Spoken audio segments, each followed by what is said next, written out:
Good day everyone, I'm Luigi Windy Balilo of 3 Bravo. Now I'm presenting the Provincial Jails Function, Organization, and Administration.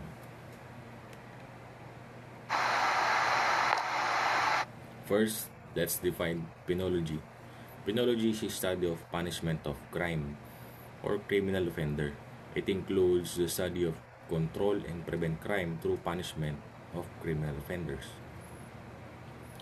Penal management refers to the manner of practice of managing or controlling places of confinement, jail, or prison. So it includes operation, addressing issue, security on inmates, welfare of the inmates, and staff training.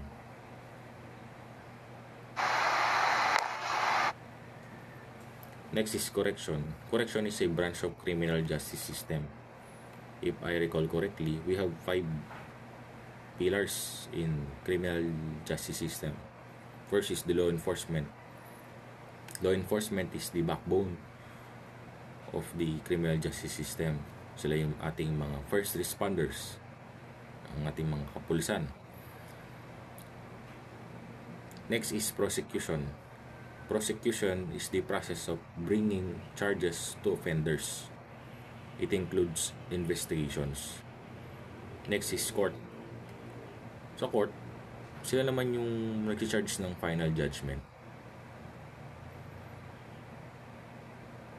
Sa correction, dito naman yung nagsusupervise ng rehabilitation of criminal offenders. Sila yung nagre-rehabilitate. And last, yung community. Dito na babalik yung mga offenders natin. Dito sila nag-start, dito sila nag-commit ng crime. After nila sa correction, after nila mag-serve ng sentence nila, babalik nila na sila sa community. So, correction is the weakest pillar in our criminal justice system because nag-fail daw sila kasi may mga offenders na nagre-reoffend or hindi na re-rehabilitate ng tama. Pero hindi tayo mag-dive deep doon. So next is correctional administration. Correctional administration is the study of practice of system management of jail or prison. Mamaya i-discuss natin kung ano nga bang pinagkaiba ng jail at prison. And other institution concerned with the custody, treatment, and rehabilitation of criminal offenders. Dito, management and operation yung target nitong correctional administration. Its core function is to overseeing the rehabilitation and reformation of convicted offender while ensuring public safety.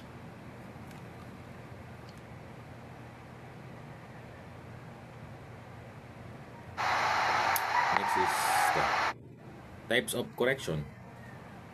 So types of correction natin, meron tayong institutional correction. Sa institutional correction is a confinement of convicted person in jail or in prison. So it refers to rehabilitate person inside the facility. Nasa loob siya ng facility. Unlike dito sa non-institutional correction, it is the correction and rehabilitation convicted person through parole and probation. Ano nga ba yung parole and probation? Probation is a sentence where an offender remains in the community under supervision of a probation officer. It's subject to specified condition. So si probationer is under ng probation officer at under siya ng mga conditions. Kahit nasa labas siya, na community-based sentence siya, mayroon siyang mga sinusunod na patakaran. At kapag na-violate niya to, pwede siyang bumalik sa loob ng kulungan o or dun sa institutional correction. Next is parole. Ano nga ba yung parole? Yung parole is conditional release of an inmate from prison before the completion of their sentence. It is under supervision. Similar to probation, but parole must adhere to specific condition, and violation can result in a return to prison. So let's define jail and prison. So ang prison is a institution for an incarceration person convicted of a serious crime, usually felonies. So yan yung mga under ng prison, yan yung mga nasa malalaking kaso, yung pagpatay, murder, yung mga rape, yan.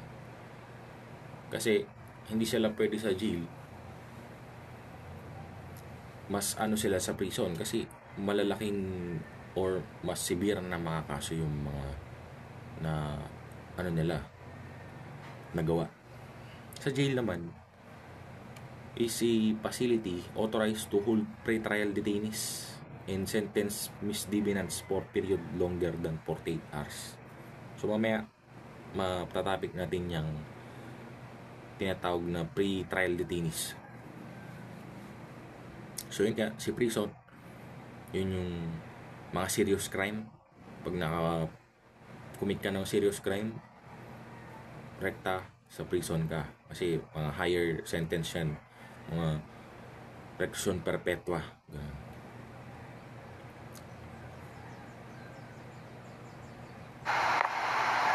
Ito. Next is provincial jails are correctional facilities managed at the provincial or state level, distinct from federal prison.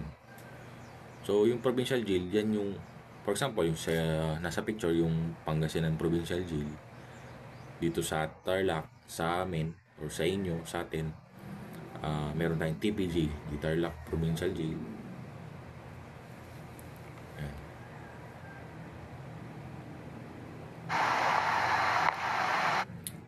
So, sino nga ba yung mga prisoners? A prisoner is a person who is under the custody of lawful authority. So, sila yung under ng custody, ng kustodiyan ng mga nasa mga sa jails yan. Or in prison is any person detained or confined in jail or prison for the commission of an criminal offense or convicted and serving in penal institution. So yun nga, nasabi nga natin kanina na yung mga offenders, sila yung mga prisoners na nasa loob ng institution. Dati tinatawag natin silang mga criminal, pero hindi. Ano sila ngayon? Mga persons deprived of liberty. Sila yung nagsaserve sa loob ng institution.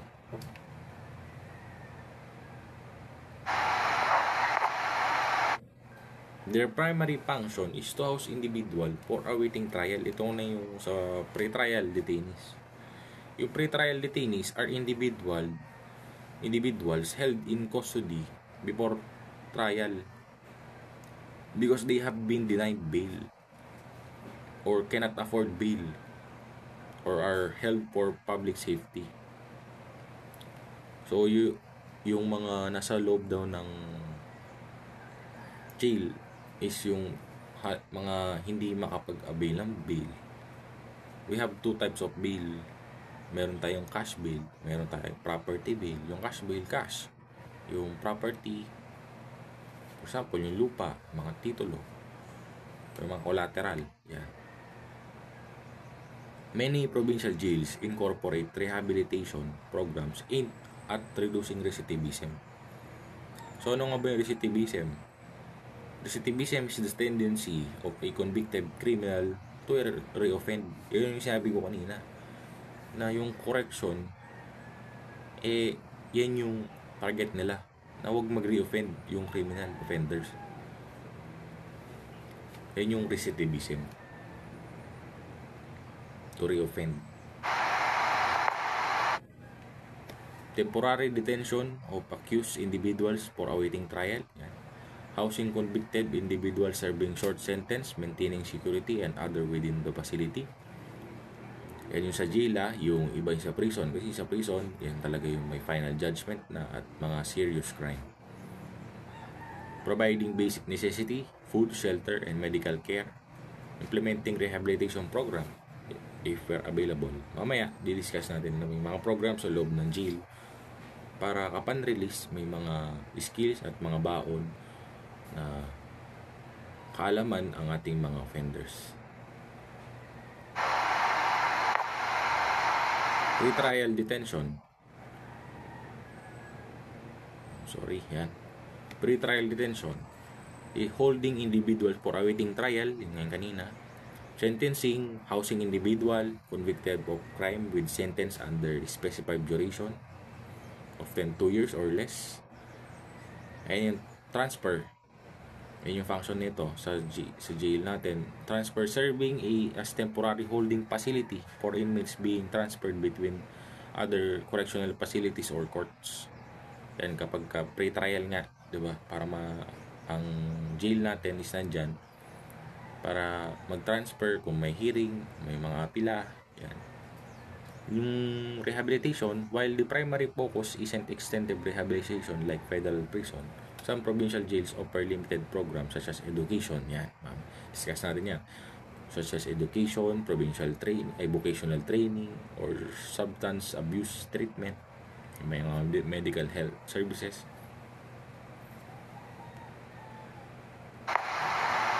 So, jail program, including educational initiatives, yan, concern individual facilitate their successful reintegration into society. This approach contrasts with purely punitive models, focusing instead of equipping inmates with the tools and skills necessary to lead law-abiding lives after release. Nga, may mga program tayo para after ng pag-serve nila ng sentence is paglabas nila, law-abiding citizens na sila. Meron silang mga skills, may educational background. Yan. This program include educational opportunities. Dito, yan, kung sinong gusto mag-aral, mayroon tayong ALS, yung Alternative Learning System.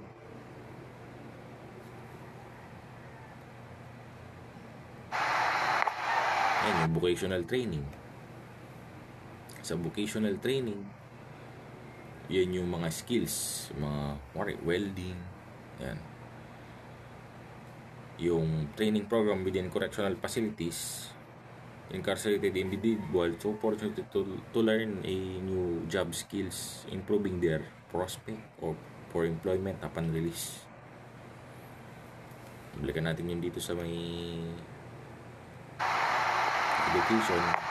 Education includes the inclusion of education is based on understanding that providing inmates with skills and knowledge to improve their chances of successful reintegration into society.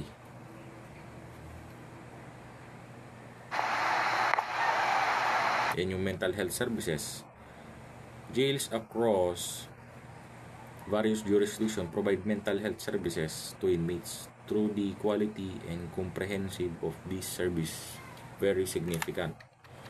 The aim is to address the mental health needs of the incarcerated population, a group of disproportionately affected in mental illness.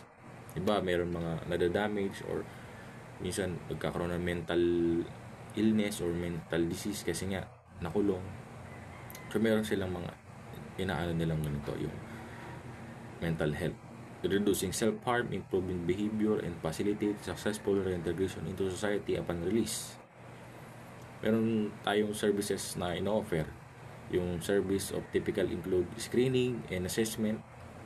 Sa screening and assessment, dito, yung initial evaluation to identify inmates with mental health concerns. Kung may mga concerns ba sila. This often involves questionnaires, interviews, and observation. Yan, dito na sila ina-assess kung ano bang mga naisip, nararamdaman, or ano ba silang mga problema. Yan. Napakaswerte ng ating mga offenders kasi kahit na naka-commit sila ng criminal act, nandyan pa rin ang ating gobyerno para tulungan sila na magbago. Unlike before, yung mga ordeals natin, di ba? Yung mga traditional, yung halos i-extract, yung pasuin, iba yung punishment noon. Ngayon, iba na. Ang ganda. Yan, to exercise their rights. Right to vote. Yung kung sino yung mga nakarehistro. Noong last elections, yan. Sa Manila yata, 60,000 yata ang bumoto ng mga PDLs natin. Yan. Structure within a provincial jail under provincial government. Yan na yung provincial jail warden or yung administrator, the highest ranking official. It is responsible for overall management and security of the facility. This individual reports to the provincial government. Yan yung pinakamataas, yung high rank natin. She is responsible for overall management and security of the facility. Next is the supervisory staff, the correctional officer, and other supervisory personnel who directly manage inmates and maintain order. Yan yung mga nagsisimula sa mga JO1. Yan, and so on and so forth. Nagmamanage ng inmate to maintain order, peace and order inside the jail. And also yung support staff, yung mga medical personnel, counselors and administrative staff providing essential services.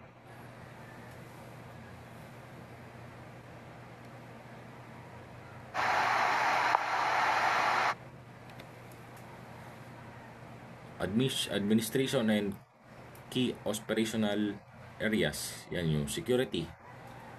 Yung maintaining ng secure environment is paramount. This includes perimeter security, internal controls, preventing contraband and violence. Yan, para ma-prevent nga yung mga kontrabando pinapasok sa loob ng jail or prison. O yung violence, yung pananakit or pagbubugbog ng mga inmates or ng ating mga jail officers. And inmate classification to manage risks and prevent escapes. Yan. Inmate management. This includes daily routines, disciplinary procedure, program participation, and health care provision. Sa loob ng jail, may mga pre-morning meetings, may prayers. Yan. Organize ang ating mga jail officer pagdating sa daily lifestyle nila. May oras para magdasal, may oras para kumain, may oras para sa mga livelihood, training programs, sa mga educational. Yan. May exercise hours, meron ding yung para sa mga bisita. Staff management. Effective administration requires recruiting, training, and supervising correctional officer. Ayun na, yung pag-recruit ng mga jail officers natin. This includes ensuring staff competency, addressing staff morale, and providing appropriate supervision. Budgeting and resource allocation. Managing the jail's budget, securing funding, and allocating resources, staffing program, maintenance, and efficient are crucial for effective operation. So in our organization and structure, dapat maganda yung pag i-select ng mga staff kasi diyan magiging effective ang isang organization. Usually sa mga budgeting, yan, mga resource allocation, syempre sa mga foods, allowances ng ating mga jails, and also the PDLs, yan, may mga allowances din yan para makakain sila ng tama.